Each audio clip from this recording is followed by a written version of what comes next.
আসসালামু আলাইকুম রহমতুল্লাহ। সুপ্রিয় সপ্তম শ্রেণীর শিক্ষার্থীরা, আশা করছি তোমরা সকলেই ভালো আছো। এখন আমি তোমাদেরকে সমাধান করে দেখাবো তোমাদের গণিত বইয়ের 1.2 অনুশীলনী থেকে 16 পৃষ্ঠার 10 নম্বর অঙ্কটি সৃজনশীল অঙ্ক। এই সৃজনশীল অঙ্কটা খুবই গুরুত্বপূর্ণ, আসার মতো। তোমরা এটা ভালো করে আয়ত্ত করবে। যারা নতুন, আশা করবো চ্যানেলটি সাবস্ক্রাইব করে দিবে এবং বেল আইকনটি বাজিয়ে দিবে, যাতে ভিডিও আপলোড হওয়ার সঙ্গে সঙ্গে তোমার কাছে পৌঁছে যায়। আর যারা নতুন নয়, আগে তো সাবস্ক্রাইব করেছো, তাদেরকে অসংখ্য ধন্যবাদ। দেখো, একজন কৃষক বাগান করার জন্য 595টি চারাগাছ কিনে আনেন। প্রত্যেকটি চারাগাছের মূল্য 12 টাকা এবং চারাগাছগুলো কিনতে তার খরচ হয়েছে চারাগাছগুলো কিনতে তার কত টাকা খরচ হয়েছে? এই হলো একটা প্রশ্ন।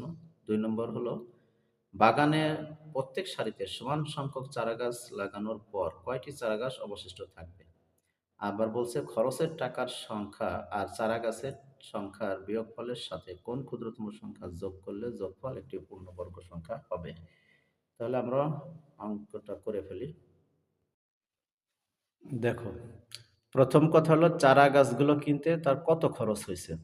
তো গাছ কিনছে তো 595টি, কিন্তু এক একটা গাছের মূল্য 12 টাকা হলে আমরা গুণ করে দিতে পারি। তাহলে আমরা বলবো একটি গাছের মূল্য একটি গাছের মূল্য 12 টাকা। অতএব 595টি গাছের মূল্য এই 12 গুণ 595 সমান সমান সমান সমান কত দাঁড়াবে? এই দেখো, 595 গুণ হলো 12, তাহলে কত আছে? 7,140 টাকা। এই জায়গায় আমরা লিখবো 7,140 টাকা। এটা হলো প্রথমটার উত্তর। অতএব উত্তর 7,140 টাকা। ব্যাস, এবার আমরা খতে চলে যাব। দেখো, খতে আছে কি, বাগানে প্রত্যেক সারিতে সমান সংখ্যক গাছ লাগানোর পর কয়টি চারা গাছ অবশিষ্ট আছে?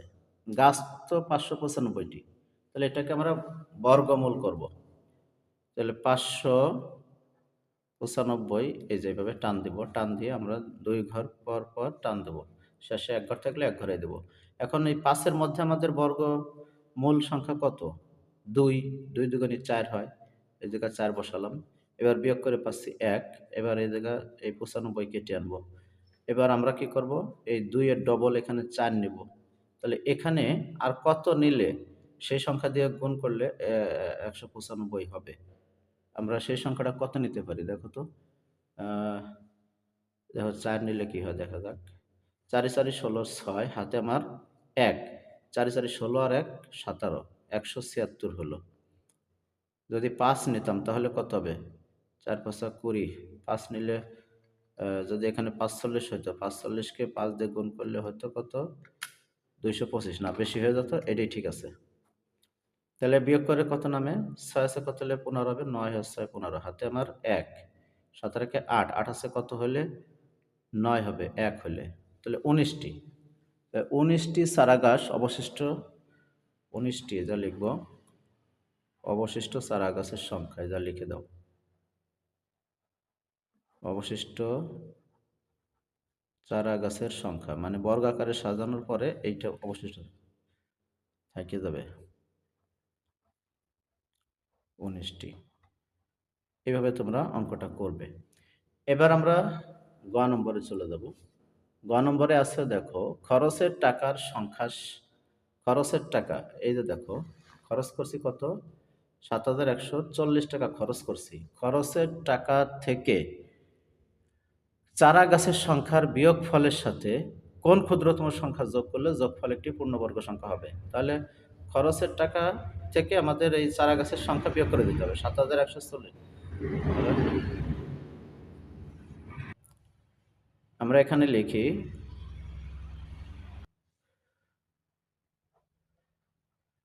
খরচের টাকা ও চারাগাছের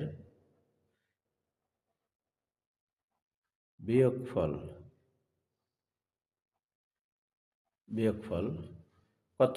এই ৭,১৪০ বিয়োগ হলো ৫৯৫, ৫৯৫ বিয়োগ করলে কত নামবে? ৫ আছে কত হলে ১০ হবে? ৫। হাতে আমার ১, ৯ আর একে ১০, ১০ আছে কত হলে ১৪ হবে? ৪। হাতে আমার ১, ৫ আর একে ৬, ৬ আছে কত হলে ১১ হবে? ৫ হলে ১১ হবে। হাতে আমার ১, ১ আছে কত হলে ৭ হবে? ৬ হলে। তাহলে ৬,৫৪৫, ৬,৫৪৫ পেলাম। এটাকে আমরা বর্গ করব, বর্গমূল করব। অতএব এই ৬,৫৪৫ এই যে বর্গমূল করব এবার। বর্গমূল করলে দেখো এই ৪৫ আর ৬৫ আলাদা, আলাদা করলাম। ৬৫ র মধ্যে বর্গমূল সংখ্যা কত? ৮ ৮ ৬৪, ৮ হয়। ৮ ৮ ৬৪। তাহলে বিয়োগ করলে নামে ১। এখন এই ৪৫ কেটে নামাই। এবার এ পাশে একটা টান দিয়ে ৮ এর ডবল ১৬ নিয়ে নেই।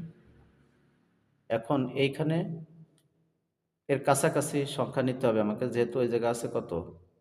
১৬। এই জায়গায় যদি আমি ১ নেই তাহলে এই জায়গায় ১৬১ হয়ে যায়। ১৬১ তে ১ দিয়ে গুণ করলে বেশি হয়ে যায়, বেশি হয়ে যায়। তাহলে আমার কি করতে হবে? এই জায়গায় আমাকে শূন্য নিতে হবে। ১ নিলে বেশি হয়ে যায়, এজন্য শূন্য নিতে হবে। শূন্য দিয়ে গুণ করলে কিন্তু সব শূন্যই হয়ে যায়, সব শূন্য হয়ে যায়।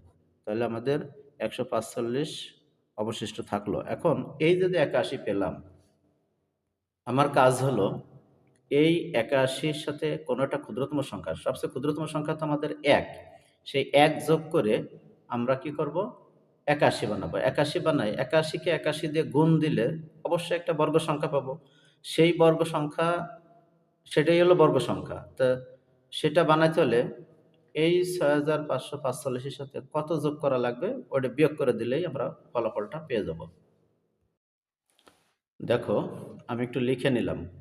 যেহেতু সংখ্যাটির বর্গমূল করলে ভাগশেষ ১৪৫ আছে, কাজেই এই সংখ্যাটি পূর্ণবর্গ সংখ্যা নয়। এটাই তোমরা লিখে নিবা। এখন এই ৬৫৪৫ এর সাথে কোনো একটি ক্ষুদ্রতম সংখ্যা যোগ করলে যোগফল পূর্ণবর্গ সংখ্যা হবে। তখন সংখ্যাটি হবে কত? এই ৮০ র সাথে ১ যোগ। ওই বলছিলাম না সবচেয়ে ক্ষুদ্রতম সংখ্যা তো ১। তাহলে ১ ই আমি যোগ করব। যোগ করলে ৮১ হয়ে গেল। ৮১ কে ৮১ দ্বারা গুণ করলে বর্গ পেয়ে যাবো আমরা। ৮১ এর বর্গ হলো ৮১ গুণ ৮১, ৬৫৬১। দেখো এই যে দেখাই। এই যে দেখো ৮১ গুণ ৮১, ৬৫৬১। এই ৬৫৬১ তো বড় হয়ে গেছে। ৬৫৪৫ এর চেয়ে বড় হইছে। তাহলে আমরা কি করব? ক্ষুদ্রতম সংখ্যাটা বের করার জন্যে ৬৫৬১ বিয়োগ ৬৫৪৫ বিয়োগ করব। তাহলে কত হবে? ১৬। এর থেকে দেখো ৬৫৪৫ বিয়োগ করলে কত থাকে? ১৬।